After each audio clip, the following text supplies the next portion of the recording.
Alors, mon cher docteur, Octobre Rose, mobilisation contre le cancer du sein. 1er octobre, nouvelle campagne de mobilisation. Cette année, elle s'appelle Face au cancer, osons la vie. C'est la devise de l'association Rose Up, qui est la première association créée par Céline Lisraou et dirigée par des patientes. Elle est elle-même patiente, elle est dirigée par des patientes. Et on voit ce clip, donc il y a clip vidéo, il y a des photographies. Clip vidéo qui, au passage, j'espère que vous allez pouvoir le voir sur Facebook, parce que Facebook, dans un premier temps, a dit, comme on voit des seins, oui, c'est une campagne sur le cancer du sein.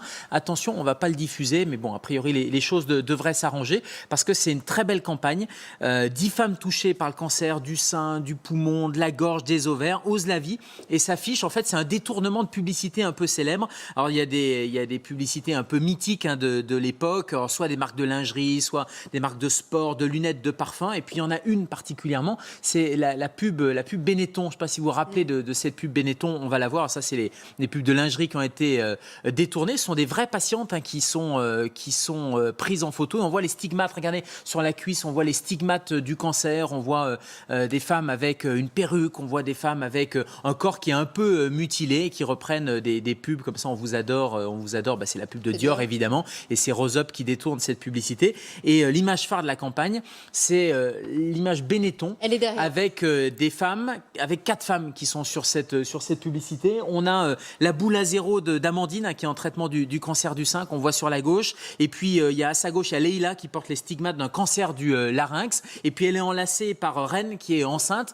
Elle est enceinte malgré un cancer des ovaires. Donc là aussi, c'est pour balayer un peu toutes les idées reçues. Quand on a un cancer des ovaires, on ne peut pas être enceinte. Voilà, Reine, elle montre l'inverse. Et puis on voit sur l'épaule de cette future maman que s'appuie Elisabeth. Elisabeth qui, elle, se bat contre un cancer métastasé du poumon. Donc voilà, on peut défiler, on peut se mettre en scène avec un corps qui est mutilé par le cancer. C'est l'après-cancer ou c'est le pendant le cancer. Mais en tout cas, elles sont toutes des héroïnes. Et c'est le thème de cette campagne, donc qui est élargi au cancer du sein. Au départ, c'était le cancer du sein, mais là, c'est toutes les femmes qui se battent contre le cancer, tous les cancers, et c'est tout le mois d'octobre. Et l'occasion pour nous donc de revenir sur le dépistage du cancer. Qui est fondamental, le dépistage du cancer, en particulier du cancer du sein. Pourquoi ? Parce que une femme sur 8 est concernée par le cancer du sein, et ce dépistage qui est remboursé à 100% par la sécurité sociale, sans avance de frais, donc c'est vraiment une grande avancée depuis le plan cancer. Alors là, il faut le rappeler, peut-être un hommage qu'on peut rendre en termes de santé à Jacques Chirac. Enfin, il y en aura un deuxième, c'est le SAMU social, mais c'est aussi le plan cancer de 2004 que Jacques Chirac avait initié, avec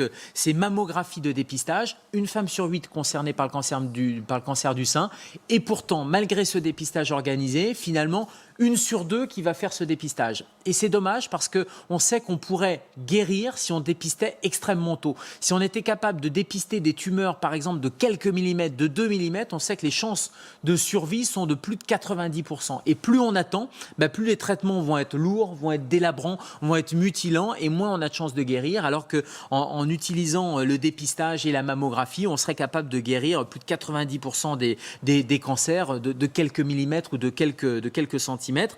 Donc il existe ce dépistage, donc il faut y aller, et il consiste en fait depuis 2004 à faire 2 mammographies. Ce sont les femmes de 50 à 74 ans. Ça va probablement être revu dans les années qui viennent. Il y a un groupe de travail à la Haute Autorité de Santé qui revoit un peu les critères. Est-ce qu'il faut commencer avant 50 ans ou après 50 ans? Mais actuellement, pour les femmes qui n'ont pas d'antécédents familiaux, pas d'antécédents particuliers, entre 50 et 74 ans, on vous propose, vous recevez par la poste une invitation à aller faire cette mammographie, à aller faire ces 2 mammographies. Et puis après, en fonction du résultat, on va vous proposer de compléter, de faire une échographie ou éventuellement de la répéter 1 an après. Mais en tout cas, c'est un examen, je ne vais pas dire que ça fait pas mal. D'abord, moi, je ne l'ai pas testé parce que c'est une radiographie du sein. C'est pas très confortable. C'est pas super agréable, mais bon, c'est pas hyper agréable, mais c'est pas douloureux non plus. Non, et en tout cas, c'est la moins mauvaise des méthodes pour dépister le cancer du sein actuellement. Michel, pardon, je sais que cette maladie nous touche tous, mais plus ou moins intimement. Votre épouse, si vous me permettez de le rappeler, a souffert longtemps d'un cancer et en est décédée. Le dépistage, il est évidemment oui, bien sûr. important. Oui, ça devrait être massif. Ça devrait se faire partout, tout le temps, en permanence. On devrait surtout aller au-devant des gens, parce qu'on demande aux gens d'aller devant la radiographie, mais il faudrait des mammographies qui se fassent. Enfin, je sais que ça se fait dans certaines régions, mais effectivement, en matière de médecine, la prévention, c'est ce qu'il y a quand même de mieux. Et on connaît toutes les inégalités, il faut bien de le rappeler, parce qu'on connaît toutes les inégalités, la barrière linguistique, le fait de recevoir un papier, de dire on ne sait pas ce que c'est. Et ça serait le rôle un peu de campagne de prévention, le rôle du médecin traitant. Et c'est extrêmement compliqué de le faire, surtout sur les populations les plus défavorisées.